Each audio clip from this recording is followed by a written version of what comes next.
ಏನಿವತ್ತು ಮುಡಿನೂರು ಹಿರಿಯ ಪ್ರಾಥಮಿಕ ಶಾಲೆಯ ಕ್ಲಸ್ಟರ್ ಮಟ್ಟದ ಕಲಿಕಾ ಹಬ್ಬವನ್ನ ಆಯೋಜನೆ ಮಾಡಿದ್ದು, ಈ ಒಂದು ಕಾರ್ಯಕ್ರಮದ ಕೊನೆಯ ಹಂತ ಸಮಾರೋಪ ಸಮಾರಂಭ ಬಹುಮಾನ ವಿತರಣಾ ಕಾರ್ಯಕ್ರಮ.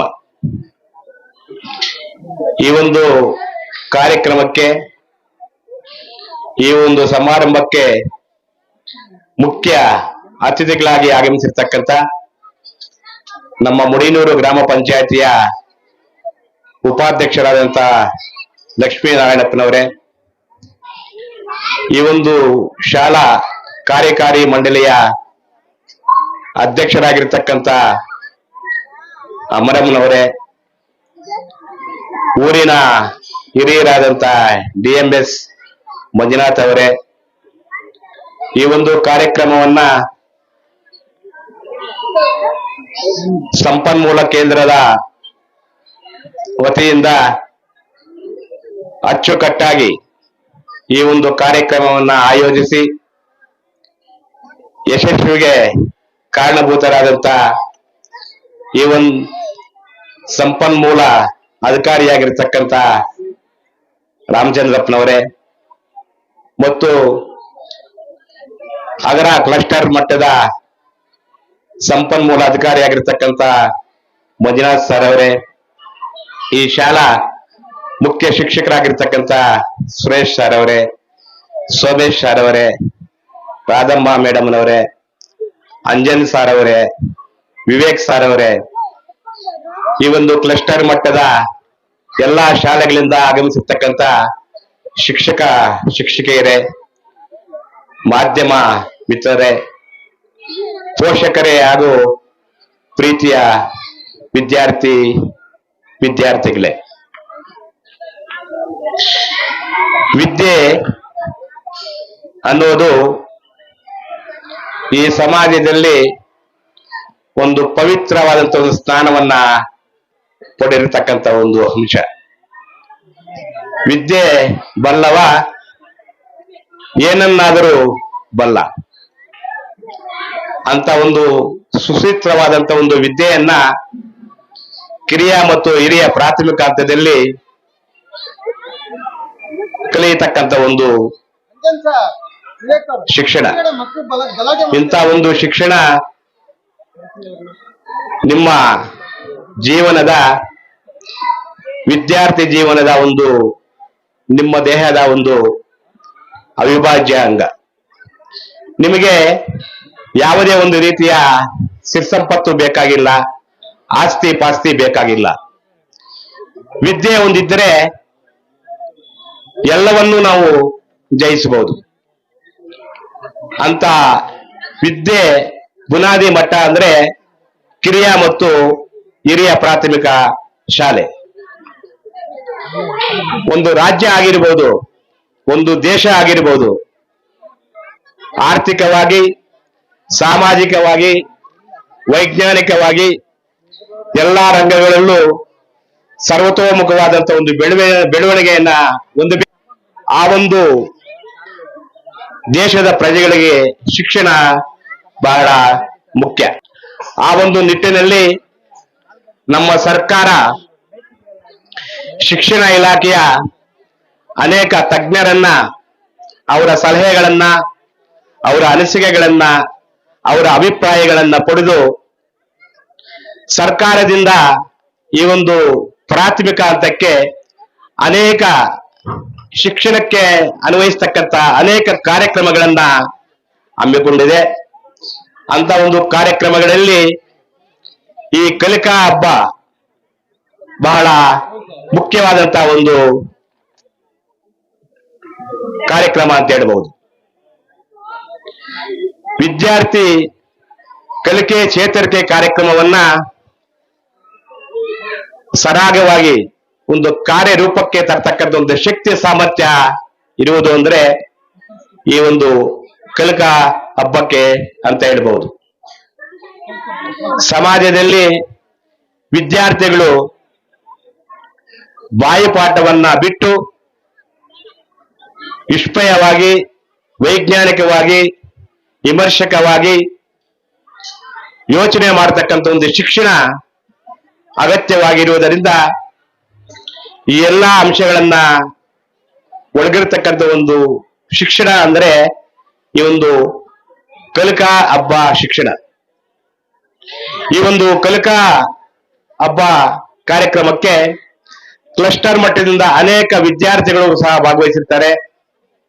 ಇಂಥ ಒಂದು ಕಾರ್ಯಕ್ರಮಗಳಲ್ಲಿ ವಿದ್ಯಾರ್ಥಿಗಳು ಹೊಸ ಮುಖಗಳನ್ನ ನೋಡಿ ಆ ವಿದ್ಯಾರ್ಥಿಯಲ್ಲಿ ಇರ್ತಕ್ಕಂಥ ಕಲೆ ಕೌಶಲ್ಯವನ್ನ ವೇದಿಕೆ ಮೇಲೆ ಪ್ರದರ್ಶನವನ್ನ ನೋಡಿ ಅಂತ ಒಂದು ಕಲಿಕೆಯನ್ನ ನನ್ನ ಜೀವನದಲ್ಲಿ ಅಳವಡಿಸ್ಕೋಬೇಕು ಅಂತಕ್ಕಂಥ ಒಂದು ಆಸಕ್ತಿ ಹುಟ್ಟಿಸುವಂತ ಒಂದು ಕಾರ್ಯಕ್ರಮ ಅಂತಂದ್ರೆ ಈ ಒಂದು ಕಲಿಕಾ ಹಬ್ಬ ಕಾರ್ಯಕ್ರಮ ಅಂತ ಹೇಳ್ಬಹುದು. ಈ ಒಂದು ಕಲಿಕಾ ಹಬ್ಬ ಕಾರ್ಯಕ್ರಮ ವಿದ್ಯಾರ್ಥಿಗಳ ಅಡಕವಾಗಿರತಕ್ಕಂಥ ಕಲಿಕೆಯ ಅನೇಕ ವಿಧಾನಗಳನ್ನ ಹೊರ ತೆಗೆದು ವೇದಿಕೆ ಮೇಲೆ ಪ್ರದರ್ಶನ ಮಾಡಲು ಅವಕಾಶ ಕಲ್ಪಿಸಿಕೊಳ್ತಕ್ಕಂಥ ಒಂದು ಸಮಾರಂಭ ಅಂತಂದ್ರೆ ಈ ಒಂದು ಕಲಿಕಾ ಹಬ್ಬ ವೇದಿಕೆ ಅಂತಾನು ಹೇಳ್ಬಹುದು.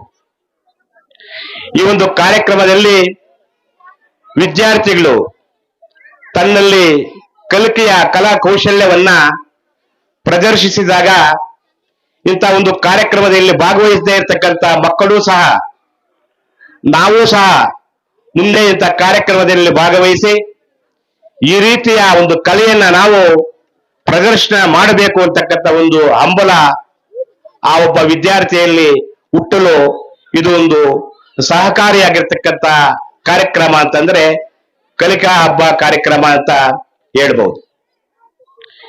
ಈ ಪುಟ್ಟ ಮಕ್ಕಳ ಒಂದು ಚಿಣ್ಣರ ಹಬ್ಬ ಅಂತಾನೂ ಸಹ ಈ ಒಂದು ಕಾರ್ಯಕ್ರಮವನ್ನ ನಾವು ಕರೆಯಬಹುದು.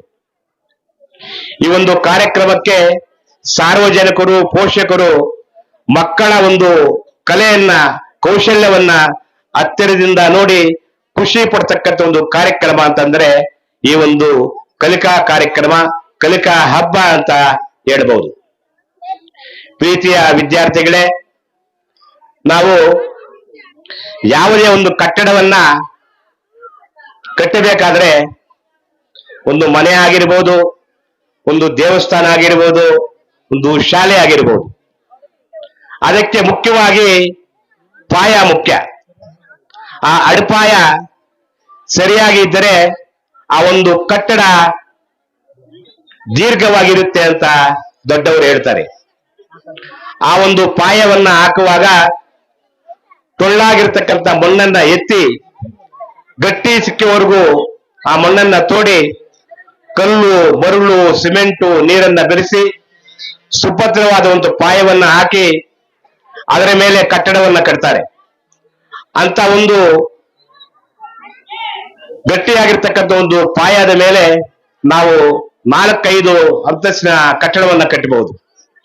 ಹಾಗೆ ವಿದ್ಯಾರ್ಥಿಗಳಾದಂತ ನೀವು ಕಿರಿಯ ಮತ್ತು ಹಿರಿಯ ಪ್ರಾಥಮಿಕ ಹಂತದಲ್ಲಿ ಶಿಕ್ಷಣದ 4 ಹಂತಗಳನ್ನ ಮುಖ್ಯವಾಗಿ ನೀವು ಕಲಿಯಲೇಬೇಕು. ವಿದ್ಯಾರ್ಥಿಗಳಾದಂತ ನೀವು ಈ ಶಾಲೆಗೆ ಮೊದಲನೇ ಸಾರಿ ಪ್ರವೇಶ ಮಾಡಿದಾಗ ಅಥವಾ ಅಡ್ಮಿಷನ್ ಆದಾಗ ನಿಮಗೆ ನಿಮ್ಮ ಗುರುಗಳು ಅಕ್ಷರಮಾಲೆಯನ್ನ ಕಲಿಸ್ತಾರೆ. ಅರ್ಥ ಕೊಡ್ತಕ್ಕಂಥ ಅಕ್ಷರಗಳನ್ನ ಸ್ಪಷ್ಟವಾಗಿ ಬರೆಯತಕ್ಕಂಥ, ಅದನ್ನ ಹೇಳ್ತಕ್ಕಂಥ ಹಂತ ಅಂದ್ರೆ ಈ ಅಕ್ಷರಮಾಲೆಯ ಹಂತ. ಒತ್ತಾಕ್ಷರಗಳನ್ನ, ಕಾಗುಣಿತಗಳನ್ನ ಎಲ್ಲವನ್ನ ಕಲಿಯೋದು ಅಕ್ಷರಮಾಲೆ ಹಂತದಲ್ಲಿ ಅಂತ ನನ್ನ ಒಂದು ಅನಿಸಿಕೆ. ಎರಡನೇ ಹಂತ ಪದಗಳ ಹಂತ. ಅರ್ಥಪೂರ್ಣವಾದ ಅಕ್ಷರಗಳಿಂದ ಕೆಲವು ಅಕ್ಷರಗಳನ್ನ ಸೇರಿಸಿ ಒಂದು ಪದವನ್ನ ರೂಪಿಸ್ತೀವಿ. ಅದು ಒಂದು ಅರ್ಥವಾಗಿರ್ತಕ್ಕಂಥ ಒಂದು ಪದ. ಇದು ಎರಡನೇ ಹಂತ. ಈ ಅರ್ಥಪೂರ್ಣವಾದಂತ ಅಕ್ಷರಗಳಿಂದ ಒಂದು ನಿರ್ದಿಷ್ಟವಾದ ಅರ್ಥವನ್ನು ಕೊಡ್ತಕ್ಕಂಥ ಪದಗಳಿಂದ ಹಲವಾರು ಪದಗಳನ್ನ ಸೇರಿಸಿ ಒಂದು ವಾಕ್ಯ ರಚನೆ ಮಾಡ್ತೀವಿ. ಅದು ಮೂರನೇ ಹಂತ. ಈ ಅರ್ಥಪೂರ್ಣವಾದ ಅಕ್ಷರಗಳಿಂದ, ಅರ್ಥಪೂರ್ಣವಾದ ಪದಗಳಿಂದ, ಒಂದು ನಿರ್ದಿಷ್ಟವಾದ ಅರ್ಥವನ್ನು ಕೊಡ್ತಕ್ಕಂಥ ಒಂದು ವಾಕ್ಯಗಳಿಂದ ಈ ಒಂದು ಸಮಾಜದಲ್ಲಿ ನಡೆದು ಹೋಗಿರತಕ್ಕಂಥ ಘಟನೆಗಳನ್ನ, ಇನ್ನು ಮುಂದೆ ನಡೆಯತಕ್ಕಂಥ ಒಂದು ವಿಚಾರಗಳನ್ನ, ಈ ಸಮಾಜದಲ್ಲಿ ನಾವು ಯಾವ ರೀತಿ ಜೀವನ ನಡೆಸಬೇಕು, ಎಲ್ಲಾ ವಿಚಾರಗಳನ್ನ ಪಠ್ಯ ಪುಸ್ತಕದ ಮೂಲಕ ರೂಪುಗೊಳ್ಳಬೇಕಾದರೆ ಈ ಒಂದು 3 ಹಂತಗಳು ಬಹಳ ಮುಖ್ಯ.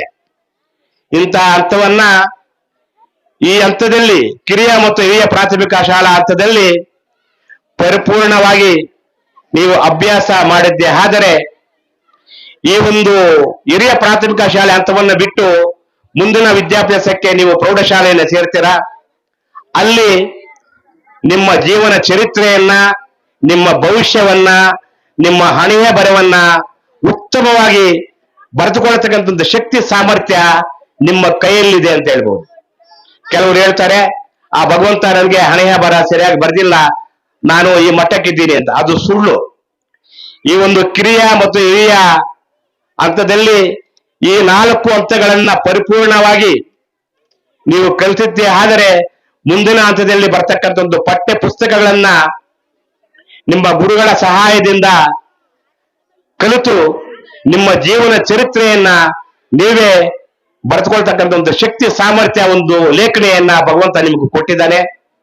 ಅದನ್ನ ನೀವು ಉಪಯೋಗ ಮಾಡ್ಕೋಬೇಕು ಅಂತ ಹೇಳಿ, ಇಂಥ ಎಲ್ಲ ಶಿಕ್ಷಣದ ಒಳ್ಳೆಯ ಗುಣಗಳನ್ನ ಎಲ್ಲಾ ವಿದ್ಯಾರ್ಥಿಗಳಿಗೂ ವಿದ್ಯಾದೇವತೆ ನಿಮಗೆ ದಯಪಾಲಿಸಲಿ ಅಂತ ಹೇಳ್ತಾ,